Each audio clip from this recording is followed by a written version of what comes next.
हाथी को भगवान का स्मरण हो आया और जैसे ही हाथी को भगवान की याद आई है सज्जनों, फिर तो ऐसी कथा है, फिर तो ऐसा प्यारा वर्णन है। आज उसी समय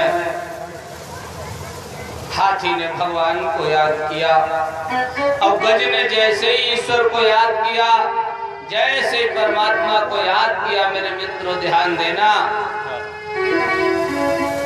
भगवान गरुड़ के साथ में हाथी का उद्धार करने के लिए चले।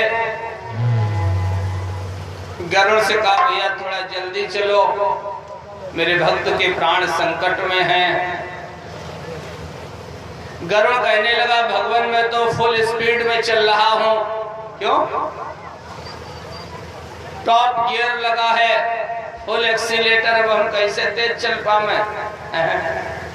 भगवान ने कहा तो फिर मुझे जाना पड़ेगा। करुणा भरी पुकार पर फिर न हुआ विश्राम और गरुड़ सवारी छोड़कर पहुंचे करुणा धाम। बोलो भक्त वत्सल भगवान की। सुदर्शन चक्र मंगा लिया, भगवान की उंगली में सुदर्शन चक्र घूमने लगा। भगवान ने इशारा किया, सुदर्शन चक्र ने जाकर कर ग्राह का सिर धड़ से दिव्य विमान आया, ग्राह के शरीर से दिव्य स्वरूप निकला। ग्राह विमान पर भगवान की परिक्रमा करके विमान पर बैठ करके चला गया। हाथी के स्वरूप शरीर से एक दिव्य स्वरूप निकला, भगवान की परिक्रमा करके चल दिया। परीक्षित ने पूछा भगवान हमारे कुछ प्रश्न हैं। पहला प्रश्न तो यह, भगवान को बुलाया था गज ने और भगवान ने आकर के उद्धार पहले ग्राह का किया। चिंतन करना, आखिर ये गज और ग्राह कौन थे जो दिव्य स्वरूप प्राप्त किए भगवान के पास?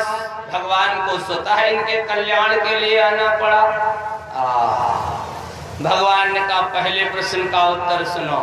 हाथी ने भगवान को बुलाया, गज ने परमात्मा को बुलाया, लेकिन उद्धार हाथी के सामने भगवान ने ग्राह का पहले क्यों किया तुम्हें मालूम? हाथी भगवान का भक्त है, गज भगवान का सेवक है, और जो सेवक के चरण पकड़ लेता है भगवान कहते मैं उसका कल्याण पहले, है ना? सेवक का तो भला करना ही है, लेकिन जो मेरे सेवक के चरण पकड़ लेता, जो सेवक का सेवक बन जाता है, उसका कल्याण मैं पहले करता। इसलिए मैंने ग्राह का उद्धार पहले किया। ये कौन थे? बोले ये जो ग्राह था पूर्व जन्म में हुहू नाम का गंधर्व था। देवल नाम के महात्मा नदी में स्नान कर रहे थे। इसने ग्राह का स्वरूप बनाकर हंसी में उनका चरण पकड़ लिया। महात्मा को क्रोध आ गया, जिस स्वरूप से तुमने मेरा मजाक उड़ाया, आने वाले समय में तुम्हें वही स्वरूप प्राप्त हो गया। इसने अपने असली स्वरूप में आकर क्षमा मांगी, मेरा उद्धार कैसे होगा? बोले चिंता न करो, अगर संत क्रोध करता है तो संत के क्रोध में भी सृजन होता है, संत के क्रोध करने में भी कल्याण होता है। लेकिन गृहस्थ को क्रोध नहीं करना चाहिए, अगर वह क्रोध करेगा तो कल्याण नहीं। ये हाथी कौन था? बोले सवई पूर्वम भूद राजा, ये पूर्व जन्म में द्रविड़ देश का पांडवंशी राजा था। इंद्रद्युम्न इति ख्यातो ब्रह्मण्या, ये जो है इंद्रद्युम्न नाम का राजा था। भगवान विष्णु का विष्णु व्रत परायणा, भगवान विष्णु का बहुत बड़ा सेवक था। एक बार बैठा बैठा भगवान विष्णु की आराधना कर रहा था। उपस्थित सज्जनों, अगस्त नाम के महात्मा निकले, इसने कोई सम्मान नहीं किया। महात्मा को क्रोध आ गया, तो हाथी की तरीके से बैठा रहा, जब मैं साप देता हूं तो हाथी हो जा। समाधि का समय पूर्ण हुआ, राजा ने पैर पकड़े, महाराज आपने मुझे साप दे दिया, मेरा तो कोई दोष नहीं था।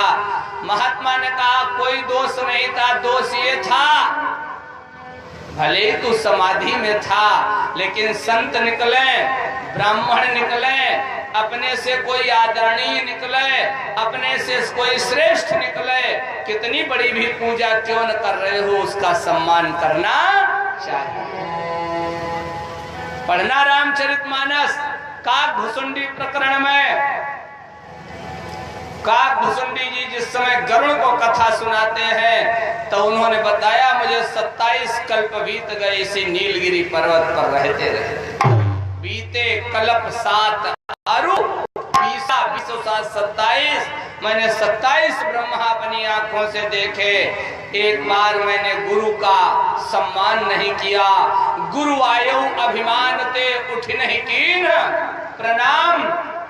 एक बार शिव मंदिर जपत रहे हर नाम, शिव मंदिर में एक बार भगवान के नाम का जप कर रहा था, गुरु जी आए, मैंने सम्मान नहीं किया, भगवान शंकर को क्रोध आ गया और भगवान शंकर ने साप दे दिया।